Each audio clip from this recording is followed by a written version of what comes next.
Bismillahirrahmanirrahim. Assalamualaikum warahmatullahi wabarakatuh.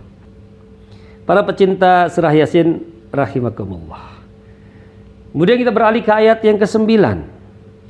Ini beralih tema karena bicara tentang kemahakuasaan Allah.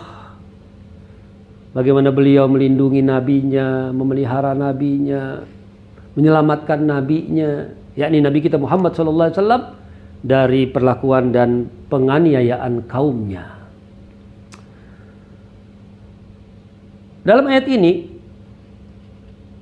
Allah Subhanahu wa taala telah memberikan satu kenyataan dan fakta bagaimana Allah melindungi nabi dan rasul yang dicintainya, nabi akhir zaman, khatamul anbiya wal mursalin, yakni Nabi kita Muhammad sallallahu alaihi wasallam. Oleh karena itu ayat yang ke-9 ini Allah menggambarkan tentang apa yang telah Allah perbuat untuk melindungi nabi dan rasul kecintaannya itu. Allah Subhanahu wa taala berfirman, "Wa ja'alna min baini aydihim sadda wa min khalfihim sadda faghshaynahum fahum la yubsirun." Dan telah kami jadikan dari hadapan mereka terdapat dinding sekat. Dari belakang mereka juga terdapat dinding sekat. Dan kami buat mereka terlena dalam keadaan tidak menyadari, fahum la yubsirun, dan mereka tidak mampu melihat dan mendeteksi kehadiran, keberadaan Nabi kita Muhammad sallallahu alaihi wasallam. Muhammad Ibn Ishaq meriwayatkan tentang satu peristiwa yang dialami oleh baginda Rasul sallallahu alaihi wasallam saat beliau hendak hijrah meninggalkan kediamannya, meninggalkan rumahnya, keluar dari rumahnya. Sebutkan oleh Ibnu Ishaq dalam jalur sanad periwayatannya, kharaja Rasulullah sallallahu alaihi wasallam, Rasul keluar di malam hari dari rumahnya. Wa fi yadihi khufnatun min turab, dan di dalam tangannya ada segenggam debu-debu pasir yang sudah beliau genggam di tangannya. Kemudian keluarlah beliau dari rumahnya tersebut seraya membacakan surat Yasin dari ayat ke-1 sampai ayat ke-9 ini. Rasul membacakan surah Yasin, Yasin wal Qur'anil Hakim innaka laminal mursalin, dan seterusnya sampai kepada ayat 9 ini. Wa ja'alna min baini aydihim sadda wa min khalfihim sadda faghshaynahum fahum la yubsirun. Sambil beliau menebarkan butiran-butiran debu itu kepada seluruh orang-orang yang sudah menjaga rumahnya, mengepung rumahnya, menanti-nanti saat keluarnya Rasul dari rumahnya, dengan debu-debu yang ditebarkan di atas kepalanya, membuat mereka tidak ada yang bisa melihat keluarnya Rasul sallallahu alaihi wasallam. Sehingga kemudian tiba-tiba mereka terkaget ketika ada salah satu dari mereka masuk ke rumahnya dan memeriksa rumah Rasul. Ternyata Rasul memang sudah tidak ada. Lalu kemudian mereka keluar. Dia keluar sambil berkata kepada orang-orang yang ada di luar. Kata orang tersebut, "Malakum? Kenapa kalian? Ngapain kalian semua di sini? Nantazir Muhammad. Kami sedang menunggu-nunggu Muhammad keluar." Lalu kata orang tersebut, "Qad kharaja alaikum." Muhammad sudah keluar melewati kalian. Sebagai buktinya dijelaskan kemudian, faja'ala kullu rajulin yanfudu ma 'ala ra'sihi minat turab. Masing-masing kemudian memeriksa rambutnya dan mengibas-ngibas kepalanya. Dari situlah mereka mendapatkan banyak butiran-butiran debu pasir yang bersarang di atas kepalanya karena tadi sudah ditebarkan oleh Rasulullah sallallahu alaihi wasallam saat keluar dari rumahnya. Subhanallahil azim. Begitulah Allah menunjukkan kuasanya ketika melindungi, menjaga, memelihara Nabi kesayangannya dari penganiayaan kaumnya.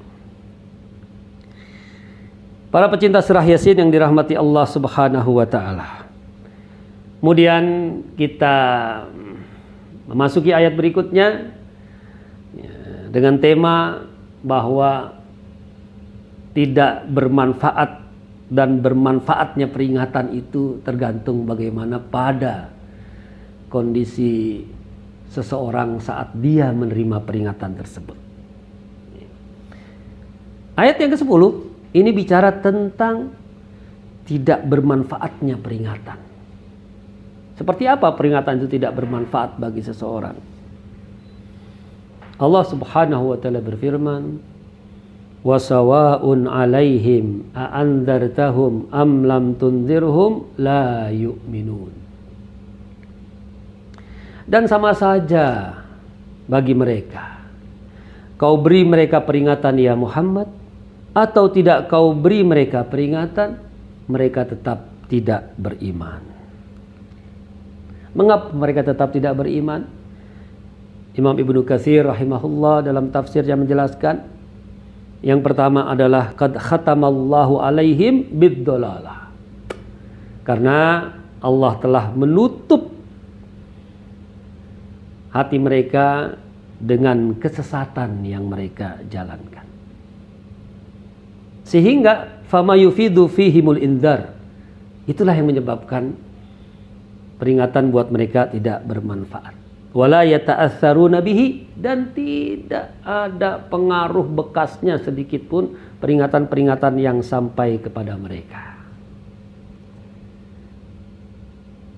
Seperti air di batuan cadas yang licin, tidak menyerap sama sekali, lewat begitu saja air tersebut. Para pecinta surah Yasin yang dirahmati Allah Subhanahu wa taala. Tidak bermanfaatnya peringatan itu dalam surat Yunus ayat 97 juga disebutkan. Sebuah gambaran ayat yang senada, walau ja'atsum kullu ayatin hatta yarawul adzabal alim.